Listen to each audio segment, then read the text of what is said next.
सबसे पहले मैं कंचन काजल बौद्ध श्रद्धेय परम पूज्य हमारे संविधान के निर्माता बोधिसत्व B.R. अम्बेडकर बाबा साहब जी के चरणों में कोट से नमन करती हूँ। बहुजन समाज में जन्मे हुए सभी संतों गुरुओं के चरणों में कोट से नमन करती हूँ। ज्ञान की देवी माता सावित्री बाई फूले को कोटि कोट नमन करती हूँ। आइए साहब, हमारे साहब ने भारत देश को क्या दिए हैं इस गीत के माध्यम से बताते हैं। कहना है, लिख के भीम जी संविधान हो गए सबसे वो तो महान।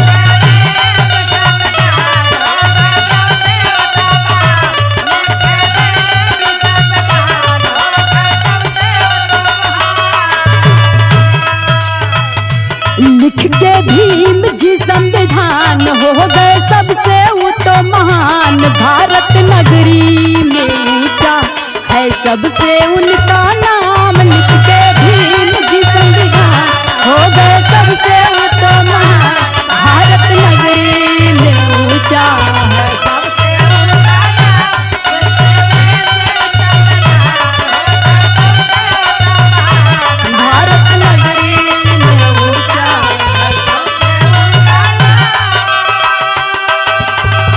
है साहब। हमारे बाबा साहब को इस देश में ही नहीं, भारत देश में ही नहीं बल्कि विदेश में भी वो जाने जाते हैं उनके नाम से और दुनिया मानती है। कहना है अंतरा की लाइन में, देश व विदेश उनकी करता है बड़ाई, लेकिन मानवादी हरदम करता है बुराई।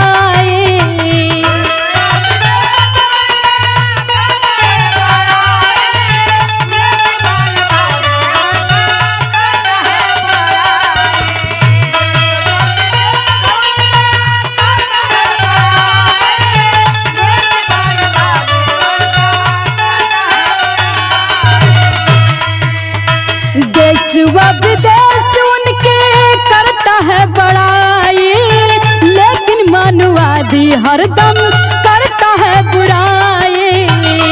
सह के सारा अत्याचार दिए है सबको अधिकार। भारत नगरी में ऊंचा है सबसे उनका नाम।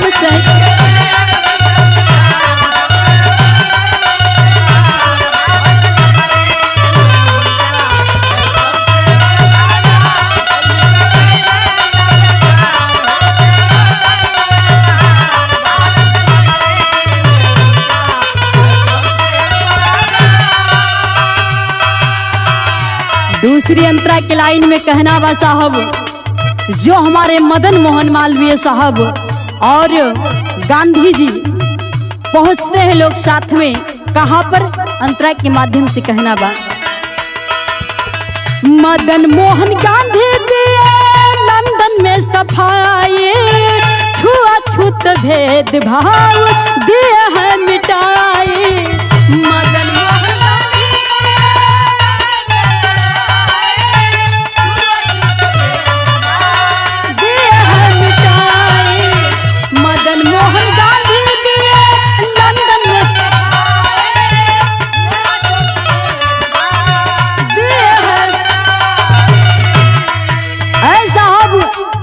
की बात है, मदन मोहन मालवीय साहब और गांधी जी पहुंचते हैं लंदन के पार्लियामेंट में, जहां पर हमारे बाबा साहब थे।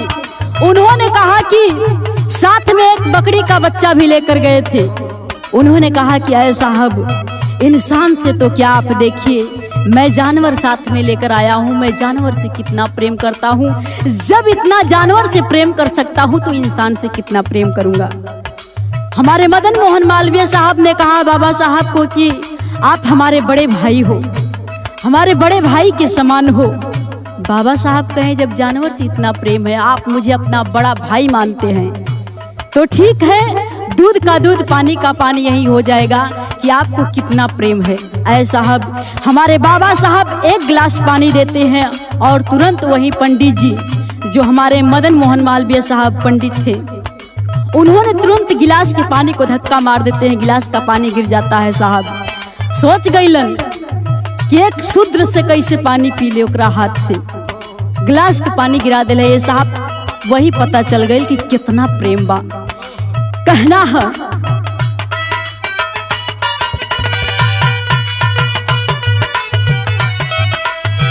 मदन मोहन गांधी दिए लंदन में सफाई, छुआछूत भेदभाव दिए है मिटाई।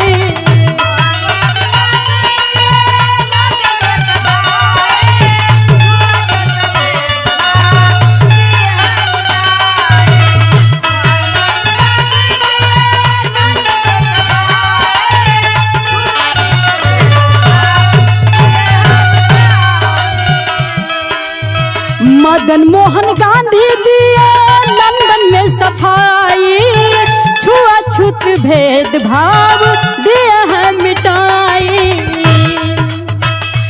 बोले पानी लो ये थाम पंडित जी के लागल बान, बोले पानी लो ये थाम पंडित जी के लागल बान। भारत नगरी में ऊंचा है सबसे उनका नाम।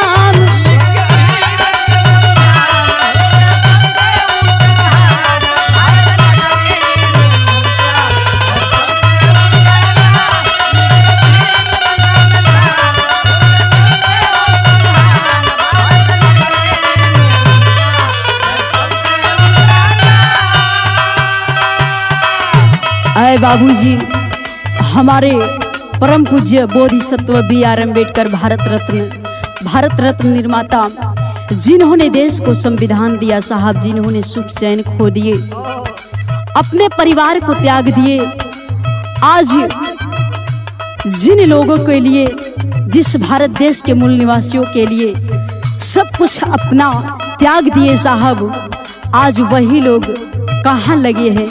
लास्ट लाइन में कहना बा, सारा सुख चैन खोए सबके भलाई में, पूरा समाज लगा राम रघुराई में।